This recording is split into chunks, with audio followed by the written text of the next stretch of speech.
Hi everyone, how are you all doing? I just want to say a big thank you, first of all, to everybody who recently has just left comments on the channel. I really appreciate it, and I'm pleased to see that some of the videos that I'm doing and some of the things I'm talking about are actually helping in some way for people to gain that identification, because that's really important. And one of the things that I struggled with was finding somebody who understood what was going on with me, because it didn't make sense to me, and it didn't make sense to to the majority of people that I spoke with as well. Um, you know, I just wanted today to talk a little bit about that experience that many of us have, and many of you who are watching might be going through at the moment, when we utter those magic words: "That's it, I've had enough. I'm going to stop. I don't want to gamble anymore. I'm sick of being in pain. I'm sick of causing harm to everybody around me. I'm sick of just giving my money away to the bookies. I'm sick of giving my money away to the casinos. I'm sick of my life being a mess. I'm sick of my life being unmanageable." You know, we do get to a point where we utter those magic words, and to be honest, I was in that situation quite a lot. And really, if I'm honest with you, whenever I said "that's it, I've had enough," I meant it. I absolutely was convinced that I meant every word of it. You know, I didn't want to carry on losing my money. I didn't want to carry on living the life I was living. My life was becoming unbearable to live. Gambling was driving me to places of pain and misery and isolation that I never thought possible. I mean, some people talk about gambling as if it's a lesser, somehow not a serious condition. But I mean, for me personally, I found it more difficult to recover from gambling than from other things. I mean, in my early youth, I had issues with other substances, such as speed. You know, I used to use a lot of speed when I was younger. You know, and kind of that became unmanageable over time, in my late teens and stuff like that. But eventually I managed to overcome that. But for me, gambling was the thing that I just could not get my head around, of why I was doing it, and more importantly, how to give up doing it. Now, not everybody who has issues with substance abuse goes on to become a gambler, and not every gambler goes on to become a substance user. That's not the case. Quite a lot of the time, alcohol, substances go hand in hand with gambling. But it's I mean, for me, gambling, it's an addiction, just as and just as dangerous and just as deadly as anything else. Because the reason I say that is because the majority of a vast majority of gambling addicts who are unable to get the help that they need, who are unable to manage to overcome their addiction, the majority will at some point contemplate suicide, and a lot will go on to attempt suicide. And I say that from experience as well. So when we say those magic words, "That's it, I've had enough, I'm not doing it anymore,"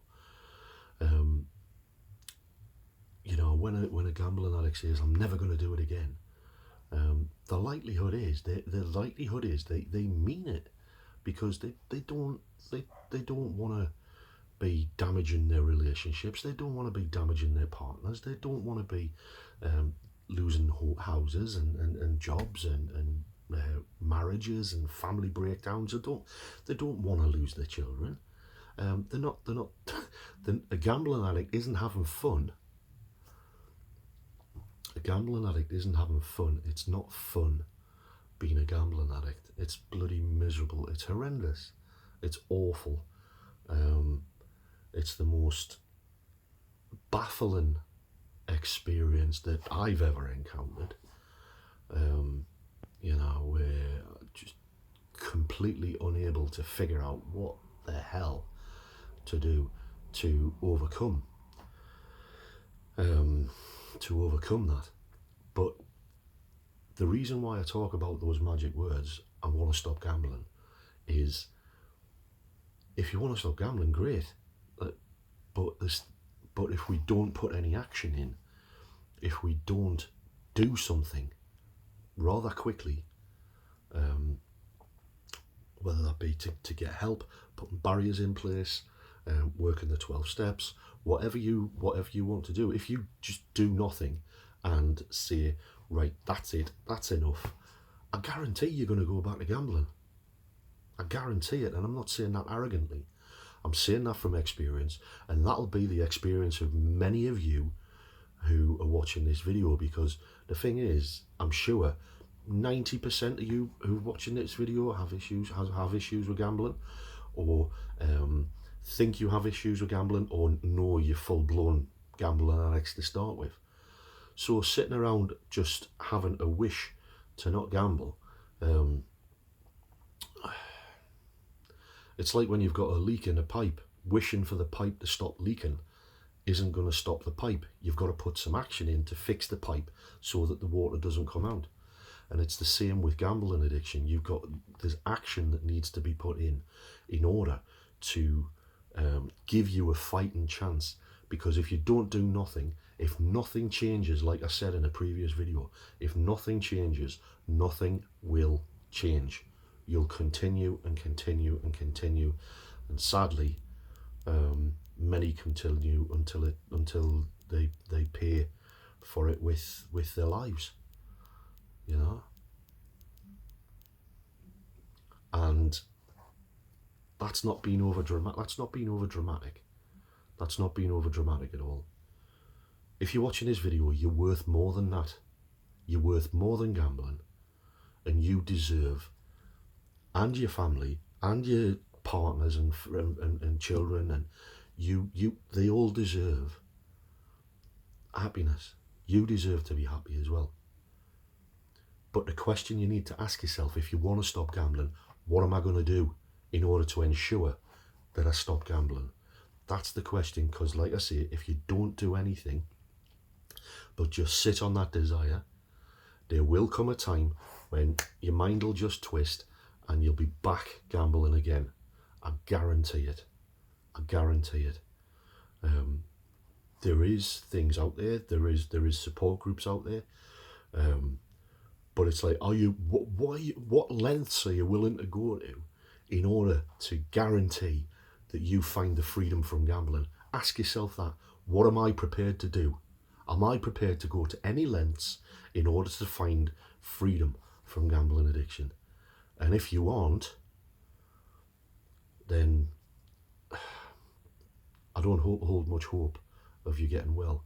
If you are, then there is things out there. Like I say, there's GA, there's the 12 steps, there's counselling, and all sorts. But not putting in the action is not going to give you the solution that you hope for. It's about action. And I've seen many, many, many people who have been 100% motivated to quit gambling, and unfortunately their addiction has been more powerful than their desire to quit, because they haven't put in the action needed in order to secure the outcome that they desire. So if you do have that desire to stop gambling, and you do have that determination, you will know, if you look back from experience, that the likelihood is you've had that before. This time it'll be different. Well, if you want this time to be different, what are you going to do differently? What are you going to do differently to last time? Because if you don't do anything different to what you did last time, you're going to get the same results. So they say the definition of insanity is making the same mistake and expecting a different result. So we already know that we suffer from insanity when we're gambling addicts, going back gambling time and time again. And we experience the same result. But when you're not gambling, if you don't put the action in time and time again, which leads you to go back to gambling time and time again, isn't that insanity as well? That's crazy. If you know that doing nothing, just having a desire to stop, if you know that doesn't work, then you need to figure out what you're going to do differently. I hope this video has been of some help. My only motivation is to share some insights and understanding that I've gained over this period of time. One thing I would say is it's coming up to Christmas, and alcohol can be a major part in people going back to gambling, because it reduces our ability to think clearly and so on. So maybe over the festive period, it might be an idea to cut down on drinking as well. I've done that myself. It's like coming up to Christmas and New Year. That's it that's it for me till a later date. So alcohol can be a major motivating factor to people going back to gambling. Because just look at your own experience. Have you ever gone back to gambling after having a drink? Anyway, I'm rambling on, but like I say, I hope this has been of some help, and I wish you all well, and I'll speak to you guys soon. Take care. Bye.